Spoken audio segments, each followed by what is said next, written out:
Bienvenue sur Teach, votre émission d'enseignement et de maturité spirituelle. Dieu nous a donné une semaine remplie d'épreuves. Pourquoi? Simplement parce qu'on se dit, si on veut aimer, il faut qu'on le fasse de la bonne manière, comme un vrai disciple de Jésus. Aimer comme la Bible l'enseigne. Et on s'est basé sur 1 Corinthiens chapitre 13 où Paul est en train de parler justement des attributs de l'amour. Il personnifie l'amour. Il dit au moins 7 choses que l'amour est et 9 choses que l'amour n'est pas. On a commencé à étudier chacun de ces termes.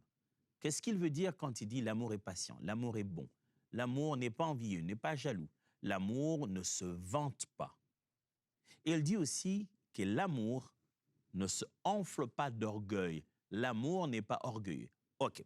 Se vanter et être orgueilleux, c'est très proche. Celui qui est orgueilleux s'évante toujours. Chaque fois que quelqu'un se vante, c'est souvent qu'il y a une germe d'orgueil à l'intérieur de cette personne. Mais qu'est-ce que Paul entend par « l'amour n'est pas orgueilleux » ? Alors, let's teach. Grandissons ensemble.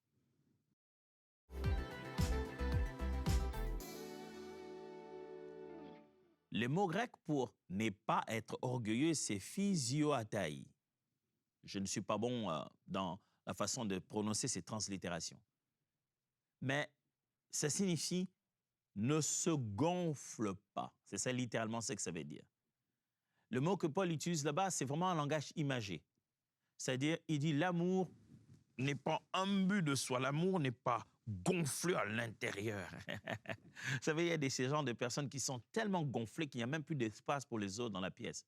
Dès qu'ils arrivent, ils arrivent tellement gonflés d'eux-mêmes qu'on les laisse de l'espace. On ne dit plus rien, on ne fait plus rien, tellement qu'il n'y a que du louis de bout en bout. Et Paul dit, quand quelqu'un a l'amour biblique, quand quelqu'un aime, il laisse de l'espace aux autres pour vivre. Il ne se gonfle pas dans cette relation au point que vous tous, vous devez être en bas de lui. Oh, mes frères et sœurs, j'aimerais vraiment que vous regardiez à nouveau vos relations. Ça ne peut pas être possible que tout le monde vous dise que vous êtes imbu de vous-même et que tout le monde est tort. Et que c'est tout le monde qui ne comprend pas très bien ce que tu fais. Le monde entier, pour de vrai. Tout le monde, même ceux qui te connaissaient quand tu étais petit, quand tu es grand, tout le monde dit la même chose et c'est tout le monde qui se trompe. Moi, je pense par contre que le paramètre constant dans cette histoire, c'est toi. Il est peut-être temps de te remettre en question. Tu es trop imbu de toi-même. S'il y a trop de toi-même, tu ne sais pas manifester l'amour authentique. Tu peux beau dire aux gens que tu les aimes, mais tu as tellement d'espace pour toi-même qu'ils ne se sentent pas aimés. Aimer, ce n'est pas juste conjuguer le verbe aimer. Aimer, c'est conjuguer les autres verbes comme exprimer de l'humilité. Le vantard parle en excès et exagère ce qu'il dit pour donner une belle image de lui. Le vantard exprime les choses qu'il a excessivement pour qu'on puisse voir combien important il est. L'orgueilleux, il l'est même quand il se tait. Même dans ses attitudes, il lance le dédain. Il fait sentir à tous combien important et puissant il est. L'orgueilleux est au-dessus de tous. Qu'il n'ait besoin de le raconter ou non. Il le sent, il le dit. C'est dans son attitude, dans son langage. Il choisit des mots de grandeur et pour lui et de petitesse pour les autres. Il pose des actes en démontrant combien haut il est placé. Dans sa tête, c'est lui le maître. Comme ça, l'amour n'est pas authentique. Qu'est-ce que ça veut dire que l'amour ne s'enfle pas d'orgueil, ne se gonfle pas? 1. L'amour choisit l'humilité, pas l'enflure. C'est clair. L'amour a choisi. Je préfère être humble. Celui qui aime authentiquement a choisi d'être humble. Comment veux-tu vraiment que cette bonne dame croit que tu l'aimes pendant que tu es autant imbu de toi-même? Ma sœur, regarde bien. Il veut t'épouser, mais il est autant imbu de lui-même. Tu penses qu'il a encore de l'espace pour toi dans sa vie pendant combien d'années? Pendant que vous êtes encore, même pas encore fiancés, c'est à peine que vous en avez parlé, les parents ne savent même pas. Mais quand vous allez quelque part, toi, tu disparais. Il est tellement imbu de lui-même que toi, tu n'es qu'un accessoire qu'il met sur sa veste pour montrer qu'il est tellement beau qu'il s'est fait une belle femme. Comment veux-tu voir de l'amour dans ça? Un orgueilleux n'a d'amour que pour lui. Il le s'aime lui seulement. 1 Corinthiens 13, 4 dit, « La charité est patiente, elle est pleine de bonté. La charité n'est point envieuse, la charité ne se vante point. Elle ne se enfle pas, elle ne s'enfle point d'orgueil. Elle ne se gonfle pas d'orgueil. » Philippiens 2, 3, 5. « Ne faites rien par esprit de parti ou par vaine gloire. Ne faites rien. Mais que l'humilité vous fasse regarder les autres comme étant au-dessus de vous-même, que chacun de vous, au lieu de considérer ses propres intérêts, considère aussi ceux des autres. Ayez en vous les sentiments qui étaient en Jésus-Christ. » Mes amis, si Jésus nous a sauvés, c'est parce qu'il ne se enflait pas d'orgueil. Orgueilleux, enflé d'orgueil, ça ne fait pas penser à Christ, ça fait penser au diable. L'un des signes forts par lequel vous reconnaissez une personne qui est initiée dans l'occultisme, qui est plongée dans les choses, qui s'est rapprochée de Satan, c'est l'orgueil qu'il dégage autour de lui. L'un des signes forts par lequel vous reconnaissez qu'une personne se plongeait dans une vie de péché permanente, est entrée dans tout ce qui est, dans ces genres de péchés qui gardent les gens sous des ténèbres. Quand il est dans le vol, il est dans l'adultère, dans l'impudicité. Quand un esprit commence à conduire la vie d'une personne au-delà des péchés, vous sentirez ça dans l'orgueil. Le diable sent l'orgueil à distance. Alors ne sois pas comme lui. Parce que l'amour ne s'enfle pas d'orgueil. L'amour choisit de regarder les autres comme au-dessus de soi-même. Retenez bien cette phrase. Plus Jésus grandit, moins mon ego a besoin de bruit. Plus Jésus grandit, plus on parle de Jésus de Nazareth, moins mon ego a besoin de bruit. Une de mes prières régulières, c'est que Dieu m'apprenne à toujours faire taire mon ego. J'ai vu dans ma petite vie ce que les égos peuvent faire. Combien les égos de gens nous empêchent de travailler ensemble. Combien les égos de gens empêchent un résultat d'être accompli. Les gens, à cause de leur ego, font tuer des populations. Des guerres ont envahi le monde entier à cause des égos. Des populations entières sont restées en souffrance, en attente, à cause des égos. Parce que quelqu'un croit qu'on ne l'a pas assez respecté, qu'on ne comprend pas son rang, pour qui on se prend. Il veut, quand notre ego est caressé, oh, Seigneur, aide-moi, je t'en supplie. Oui, je prie vraiment, Seigneur, aide-moi. Même quand je sens mon ego monter au maximum et que je trouve des droits, je trouve que c'est valide ce que je fais, c'est valable ce que je fais, mon attitude, mon langage, Seigneur, je t'en supplie. Aide-moi à élever toujours ton nom, à surpasser mon ego pour glorifier Jésus, afin que l'amour dont je ferai montre soit authentiquement venu d'en haut. Je t'en supplie. Plus Jésus grandit, moins mon ego a besoin de bruit. Souvenez-vous, je suis en train de parler de l'amour qui ne s'enfle pas d'orgueil. Comment aimer authentiquement selon la Bible? On doit aimer sans orgueil. Élimine l'orgueil dans ta vie, éloigne-toi de l'orgueil et ton amour sera authentique. Deuxièmement, l'amour sert en secret plutôt que de parade. Ça, je l'ai dit même pour les fanfarons.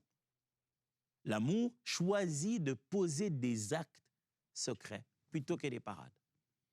Matthieu 6, 1 à 4.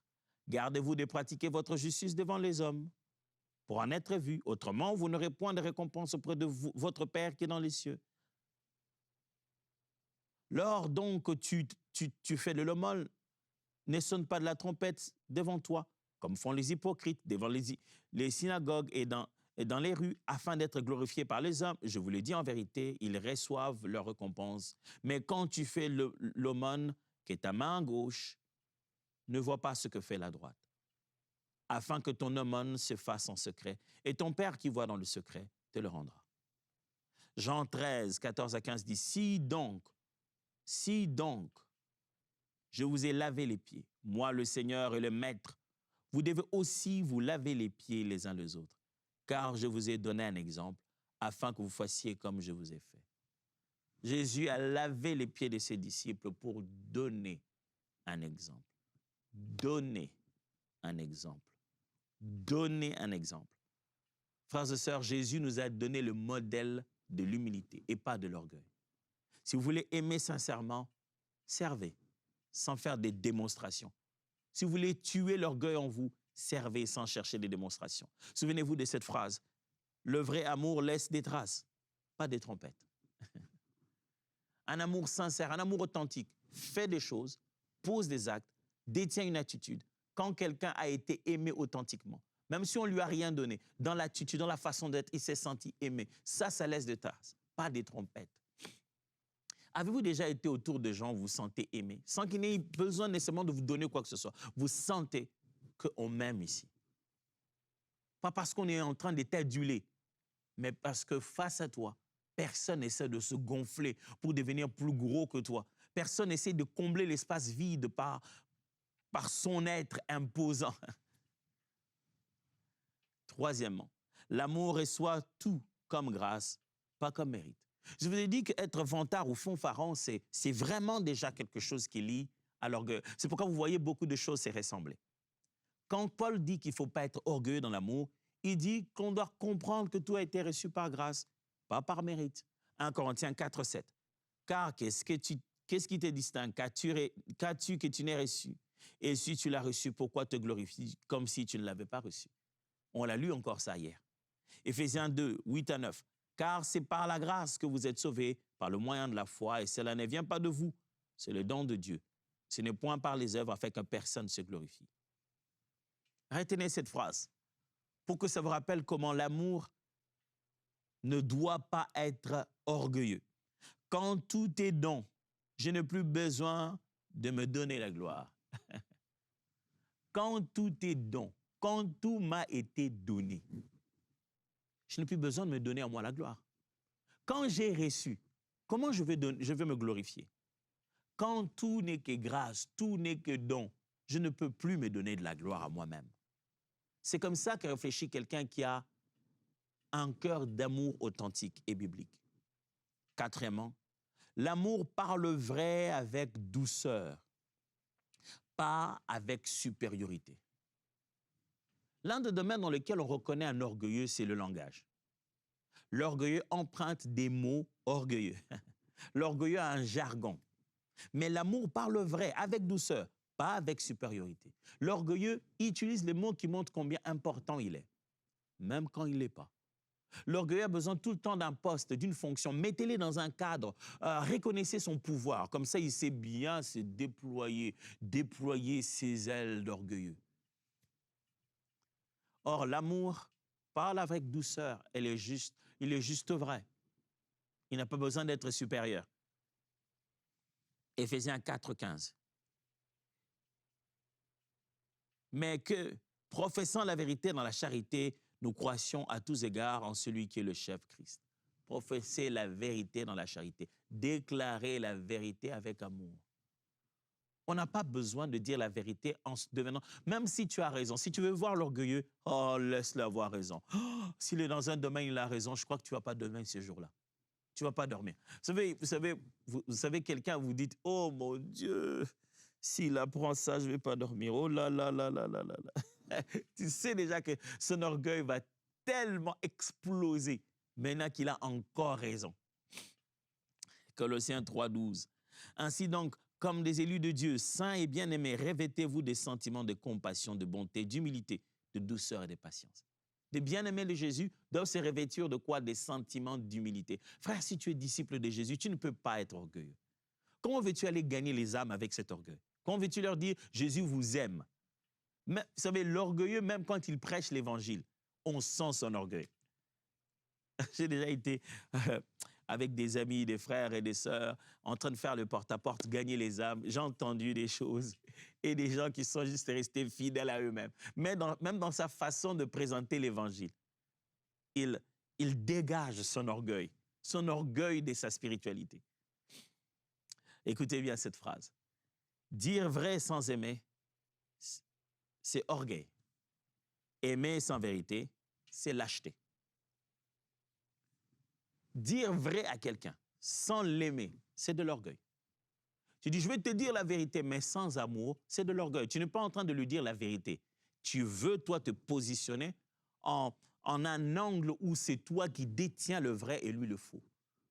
Quand tu te prépares à dire les 4 vérités, comme on aime le dire, tu peux dire les 4 vérités avec douceur. En fait, tu devrais dire les 4 vérités avec douceur. Douceur et fermeté, ça se marie. Ça n'a pas besoin que quand tu dis la vérité, ça soit humiliant, dénigrant, au point que, en fait, la vérité est devenue ton instrument de torture sur les autres. Parce que dire vrai sans aimer, c'est de l'orgueil. Par contre, aimer sans dire la vérité, c'est de la lâcheté. Si tu dis que tu aimes quelqu'un, il faut que tu lui dises la vérité. Quelle qu'en soit la forme, même s'il ne va pas aimer, prends les gants qu'il faut, prépare tout, mais tiens-le avec les pincettes, mais livre ça. Il faut que tu livres la vérité. La vérité doit être dite. On ne peut pas dire qu'on aime sans dire la vérité. Et on ne peut pas dire la vérité sans aimer. Sinon, c'est de l'orgueil. L'amour ne s'enfle pas d'orgueil. Ça signifie que l'amour vrai montre de la douceur, ne tente pas de prouver sa supériorité. 5e, l'amour célèbre les autres au lieu de se comparer. C'est l'idée de l'orgueil, mais c'est aussi l'idée, tout à l'heure, on expliquait de vantardise ou de jalousie qu'on a expliqué des autres jours. Rappelez-vous seulement de ça. Romains 12, 10. Par amour fraternel, soyez pleins d'affection les uns les autres. Par honneur, usez des prévenances réciproques. Par amour, affection, aimez, par honneur, par amour, affection, soyez pleins d'affection pour les autres. Célébrez les autres, aimez les autres. Philippiens 2, 3, je n'ai pas cessé de lire ces textes durant toute cette semaine. Ne faites rien par esprit de parti ou par vaine gloire, mais que l'humilité vous fasse regarder les autres comme étant au-dessus de vous-même. Souvenez-vous de ça.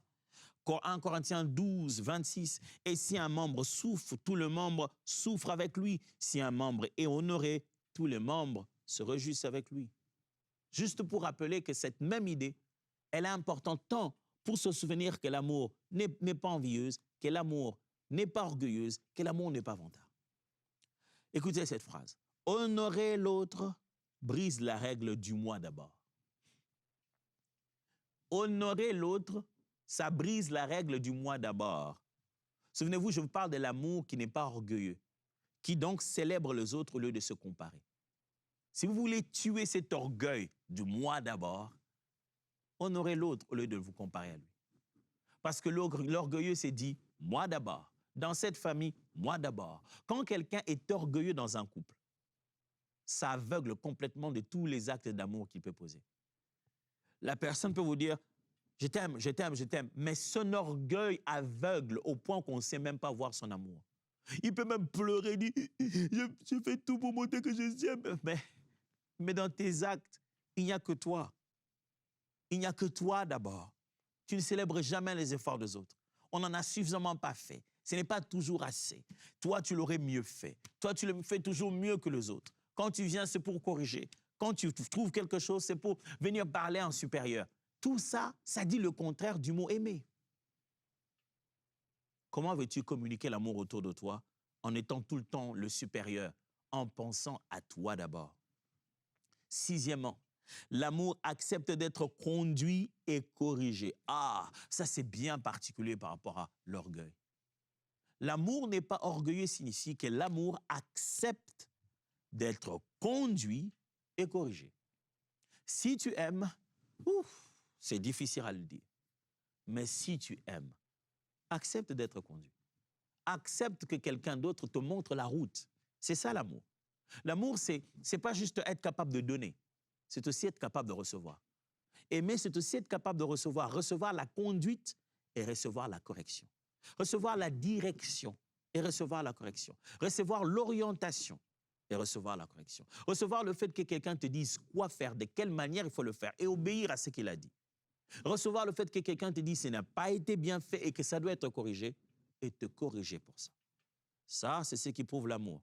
Proverbe 12, 1 dit « Celui qui aime la correction aime la science. Celui qui hait la réprimande est stupide. » Celui qui aime la correction aime la science. Celui qui hait la réprimande est stupide. Vous savez, quand je lis certains mots dans les proverbes, je me dis, oh, ça, c'est un peu fort. Bah, il ne t'insulte pas. Il dit que tu tombes dans la stupidité à partir du moment où tu n'aimes pas qu'on te réprimande. Vous imaginez ça? Si tous ceux qui n'aiment pas la réprimande savaient que ça s'appelle être stupide, qu'on le leur dirait, vous pensez qu'ils seraient à l'aise? Vous pensez qu'ils vont aimer ça? Quand ils n'aiment pas la réprimande et tu lui dis, ah, en fait, je crois que tu es stupide. Oh, tu me traites de stupide? Je ne te traite pas de stupide. Tu t'es traité de stupide en refusant d'être réprimandé, en bloquant ton cœur contre toutes sortes de reproches. Jacques 4, 6. Il accorde au contraire une grâce plus excellente. C'est pourquoi l'Écriture dit, Dieu résiste aux orgueilleux, mais il fait grâce aux humbles. Dieu résiste aux orgueilleux, fait grâce aux humbles, mes amis. 1 Pierre 5, 5 à 6. De même, vous qui êtes jeunes, soyez soumis aux anciens.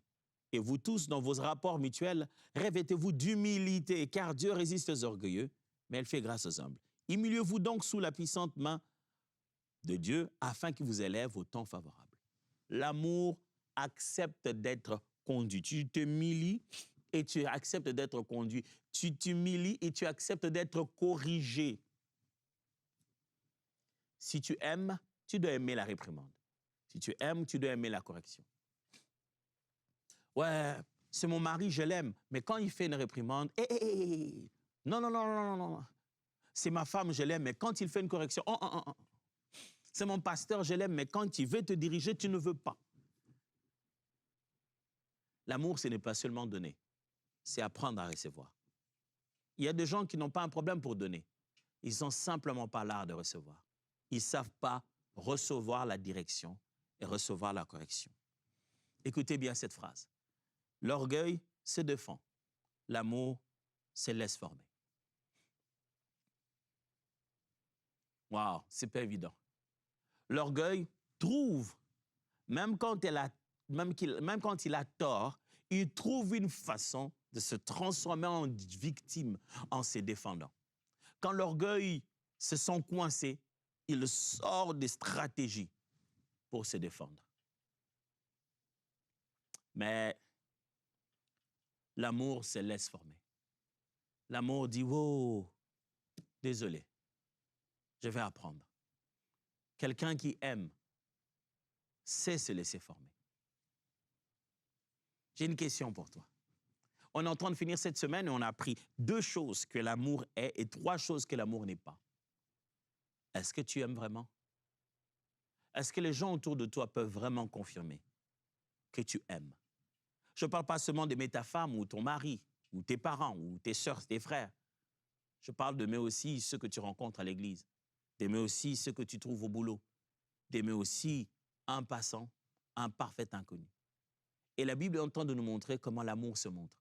Patience. Juste un peu de patience à la queue. Ça montre que tu es rempli d'amour. Bonté. N'aime pas dans les intentions. Rends ça pratique. Loin de jalousie. Rejouis-toi de ce que les autres font. Ne te vante pas. Ne manipule pas l'histoire. Ne donne pas, ne sublime pas ce que tu n'es pas. Et ne sois pas orgueilleux. Ne te prends pas pour supérieur aux autres. Ça montre que tu aimes. Comment ne pas être orgueilleux au quotidien? 5 choses.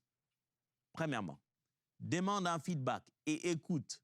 Écoute-le sans te justifier. Tu veux tuer cet orgueil dans ton cœur, il faut apprendre à demander que quelqu'un te donne un feedback et accepte de l'écouter sans te justifier.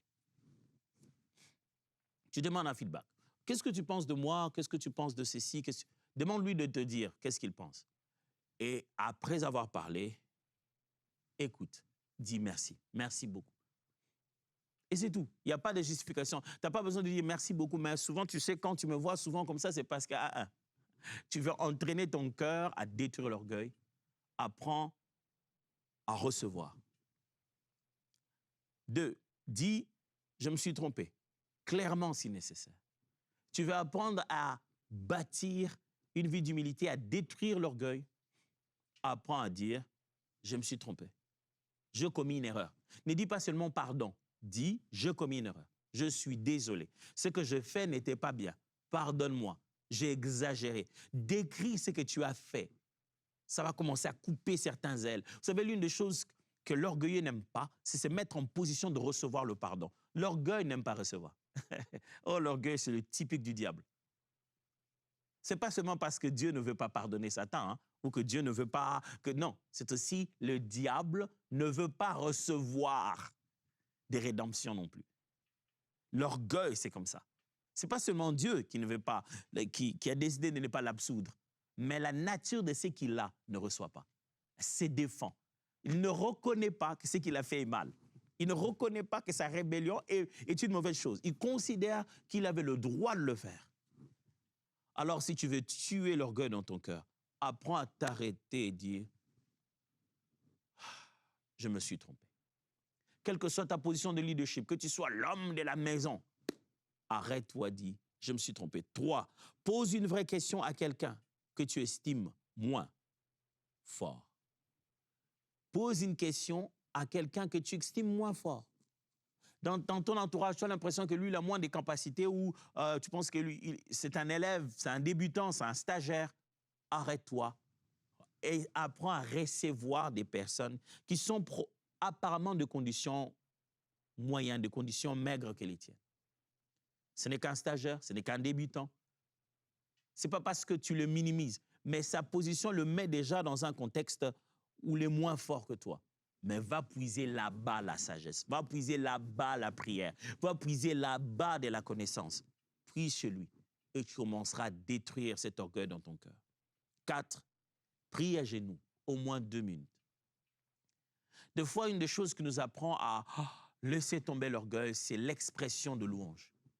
De quelle manière on exprime notre louange à Dieu. Comment on porte dans notre corps notre louange. Certains ont du mal à danser. Peut-être parce qu'ils n'ont pas le rythme. Mais si tu veux apprendre à ton cœur à se courber devant Dieu, tu devras apprendre à tes genoux d'y aller d'abord. Apprends à prier à genoux. Humilie-toi. Sais-tu que les hommes ont fallu mourir juste parce qu'on leur a demandé de ployer leurs genoux, ils ont refusé. On les a mis dans la fournaise ardente. On a failli égorger tous les Juifs parce que Mardochée refusait de ployer les genoux.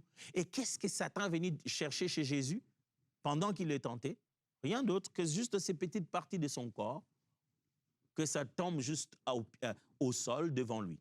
Qu'est-ce que ça fait, ces petites parties de notre corps qu'on appelle genoux? Qu'est-ce qu'il y a dedans?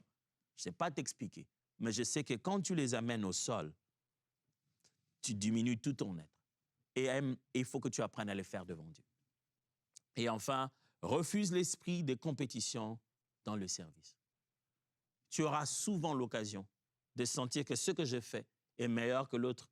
Souvent l'occasion de voir que ce que je fais, si je le compare aux autres, mais refuse de commencer à gérer ta vie en regardant à gauche, à droite. Frères et sœurs, il y a quelque chose que l'amour n'a pas. J'allais dire, il y a quelque chose que le monde n'a pas. Il y a quelque chose que ce monde déclare, le monde réclame. Il y a quelque chose que les païens n'ont pas, le diable n'a pas, que les fétiches ne donnent pas aux gens, que l'argent ne donne pas. Il y a quelque chose que le sexe ne donne pas, les drogues ne donnent pas. Le monde en a fortement besoin. Ça s'appelle l'amour. Et Dieu, lui, il a tant aimé le monde qu'il a donné son Fils unique. Son Fils venu ici, il a voulu que quiconque croit en lui ne périsse pas, mais qu'il ait la vie éternelle. Peut-être que tu ne te sens plus aimé. C'est pourquoi tu as l'impression que tu ne peux même pas donner l'amour. Si plus personne autour de toi ne t'aime, Jésus t'aime. Et sache que Jésus a refait cette machine intérieure en toi pour que tu sois capable d'aimer aussi. Si tu n'as jamais encore rencontré Jésus dans ta vie, j'aimerais te dire qu'il t'aime. Et aujourd'hui peut être le jour de ton salut. Il suffit de se tourner vers lui et de lui dire, Seigneur, je te dis merci pour ton amour. Aujourd'hui, je décide de te laisser diriger ma vie. Je t'appartiens pour toujours. Amen. Et si tu as senti dans ton cœur que tu étais complètement séché, tu n'avais plus d'amour, tu ne savais plus comment aimer, j'aimerais te dire que l'amour de Dieu peut t'apprendre à aimer les autres. Accepte que tu es aimé par Dieu et tu apprendras à nouveau à aimer les autres. Dieu te fera surpasser l'humain, pour que tu apprennes à l'aimer comme lui le fait. Parlant d'aimer, je ne vous ai jamais vu, mais je vous vois tout le temps. Je sais que vous écrivez, vous envoyez des questions sur l'application WhatsApp. Et tout le jour, quand nous prenons des initiatives et nous faisons des choses dans EMCI, ce que vous faites nous montre que vous nous aimez. Vous aimez cette émission et vous aimez EMCI TV. L'amour s'exprime par la bonté et les bons gestes. Et vos gestes de bonté pour cette chaîne, pour tout ce ministère, nous prouvent que vous nous aimez. Merci de nous aimer. Merci de nous garder dans vos cœurs, de donner en sortant du meilleur de vous-même. Certaines personnes donnent le peu, les seules dernières choses qui leur restaient pour permettre à l'Évangile de continuer à être prêché au travers de EMCI. Merci à vous tous les partenaires. Et si vous n'avez pas encore trouvé l'occasion de devenir partenaire de EMCI, simple, allez sur emci.com et emcitv.com/don. Vous trouverez un lien et remplissez-le. Ou alors prenez ce QR code qui apparaît, scannez-le et allez vers ce lien. Mettez là-bas une expression de votre amour pour nous et pour cette œuvre qui est en train de se faire, surtout pour l'œuvre de Dieu. Dieu vous bénisse. Rencontrons-nous la semaine prochaine pour parler encore d'amour.